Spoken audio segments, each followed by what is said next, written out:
Hello, mi gente, and welcome to another, you know it, episode of hashtag Amilikey. That never gets old.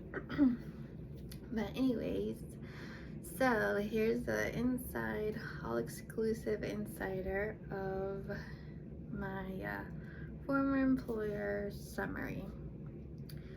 I don't remember if I specifically said the name last time, but it's not like you can't figure it out. It's on my LinkedIn, so I mean, there's really nothing to hide per se. So yes, my former employer was Cora Physical Therapy. I was there for exactly 6 months, and I was a PSC, Patient Service Coordinator, which is really just a fancy title for a receptionist. I guess big corporations think that if they relabel a basic title that somehow it makes it better, but it's really not. Anywho, I don't want to be too extensive, but I really want to nail down the points or the parts that I want people to be aware of. So definitely hate to say, but I got it wrong. I was so happy. I'm pretty sure if I rewatch it, the last video that I posted when I said I was leaving my former job, had one lined up. Obviously I was excited. Who wouldn't be excited? I mean, I went from working night shift back to day shift, something I really wanted. I went from doing medical groundwork as a CNA in a hospital, which is labeled PCT. But yeah, I went from cleaning up, people's dirties to being back in an office. So who wouldn't be happy about that, obviously? So that part was definitely very gratifying. And being able to translate for my people, because that clinic was predominantly Spanish, so getting to be able to translate for them was fun. Being able to just interact with my Hispanic people, that part I enjoyed, and I really did enjoy. But here comes the ugly but, because otherwise I wouldn't have left. The ugly but is the unrealistic expectations that between 2 to 3, sometimes 4 people, you are going to answer all incoming calls, check in about almost 15 people within the hour, while also checking out the hour previously that were already there. On top of that you would complete this list of checking emails, faxes, referrals, authorizations, everything on that list that was assigned within your time frame you were supposed to complete. Now, make it make sense. How on earth is anybody, no matter how skilled or experienced that they would be able to fulfill that quota per se? It's not realistic. And so that was super frustrating. To be expected to do something that is unrealistic is kind of like, okay, so you want me to do something that you know I can't do? Like, come on now. So yeah, that part was very, very, very frustrating. And then also, I'm not saying I'm the expert, but from a patient's point of view, I don't agree with the algorithm. So one provider is supposed to see 4 people at the same time, and are you really giving them adequate care? Are you really paying attention to if they're doing their exercises properly? Or are you just leaving them like a little kid on timeout? Oh, here's the timer, you go do your little exercise, I'll be back to check on you because I still have 3 other people to deal with. So I'm just like, yeah, I really don't agree with that system. But again, this is just coming from an outsider's patient's point of view. And then, so that's the way the system is. Okay, so then obviously people are going to retaliate and be like, what's going on here? Like, why do you have so many people all at the same time? Like, there's literally barely any room to get anywhere. The facility was not equipped to handle that amount of patients. But of course, does corporate care? No, they don't care, because all they care is about charging, charging, charging. That's all they ever care about.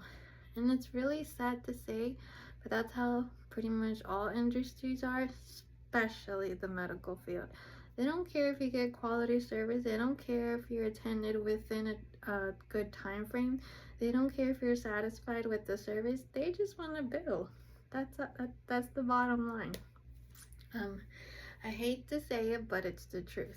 So how would I feel to keep working for an employer that has unrealistic expectations, one, and two, that doesn't provide adequate services, and then people retaliate against me? Literally, OMG. The last day I was there, I was speaking on the phone with this lady, and the lady was like, well, I'm waiting on my authorization. So I'm like, okay, ma'am, let me check. So I'm checking.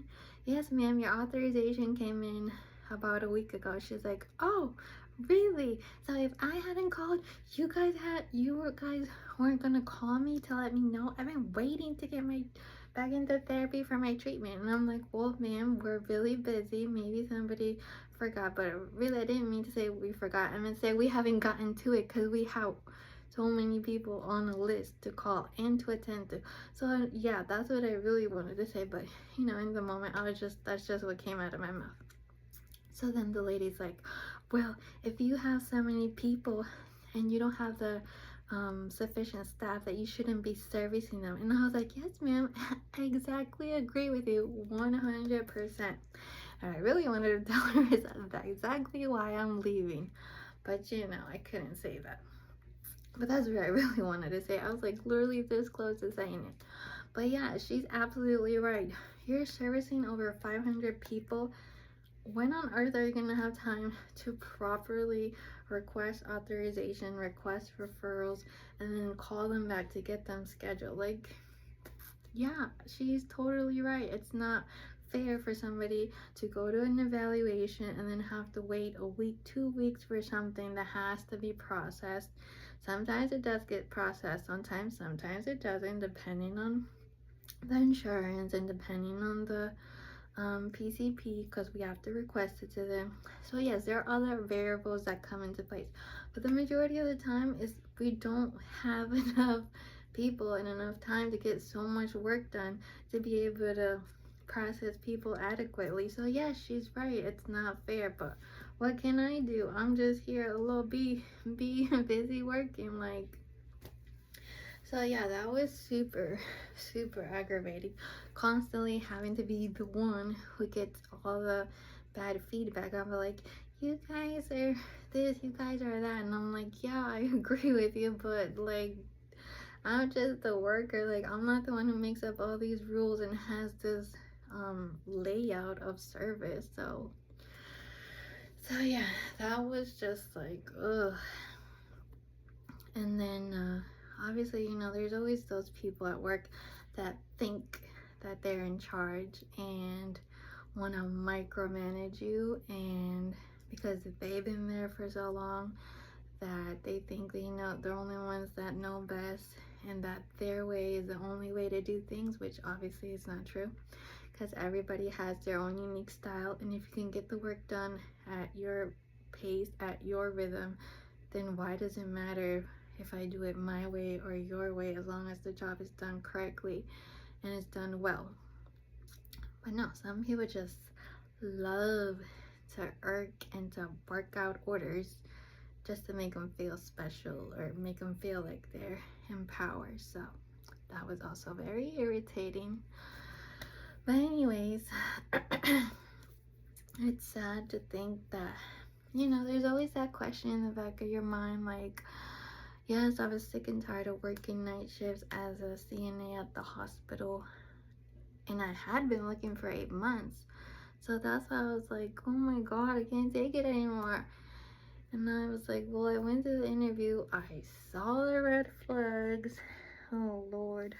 Remember how I said I wasn't gonna let red flags pass me by? I saw the red flags. I literally saw the red flags.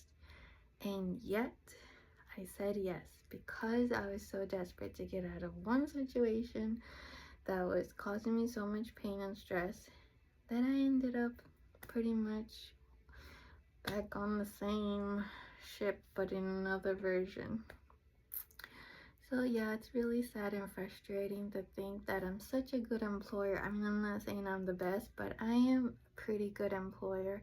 I work hard, I work diligently, I'm always there on time, I stay after work, I sign up for extra hours. Like, I literally give it my all and my best at every job that I've ever had. But do they recognize that? No. Do they ever compensate me adequately for that? No. So there comes a point where you have to stand up for yourself and say, I want better, I want more, and I'm not gonna continue to endure something when I know I can do better and I deserve better and I can do more. I just have to find my right place in the big circle of life. But no, seriously, I just, I really wish I would have said no to the red flags, no to that position, and gone to the other opportunities that I had, like maybe 2 or 3 other interviews after that one that I could have at least explored. But I was just so scared thinking that I wouldn't get any other offer. I was like, okay, let me just take it. But hindsight is whatever they call it. That one phrase, hindsight is better 2020. I don't know, you know what I mean. Like, obviously after the fact, you start analyzing and thinking, oh yeah, I could have done this better. Oh yeah, I could have done that better. But obviously it's too late. I'm not gonna get back my 6 months or, having to do this temp services while I figure it out, while the Lord leads me to the right position, to the right calling ministry. So yeah, that's the inside scoop. Thank you again for joining, for tuning in. I hope you get something out of it. Do not avoid red flags in any circumstance. If you see a red flag, it's called a red flag for a reason. And it's better to wait a little longer to not end up in situations that you never wanted to be a part of to begin with. So, hard lesson learned yet again. But I did learn what I don't want to do for a living. No phone calls, no front desking, no checking in. That part of my life is over. So, at least it served that purpose. So, that's that. Thank you again for everything. Remember, Jesus loves you, and there's no other way to live than for Him. Through the good and the bad, He is everything. Bye.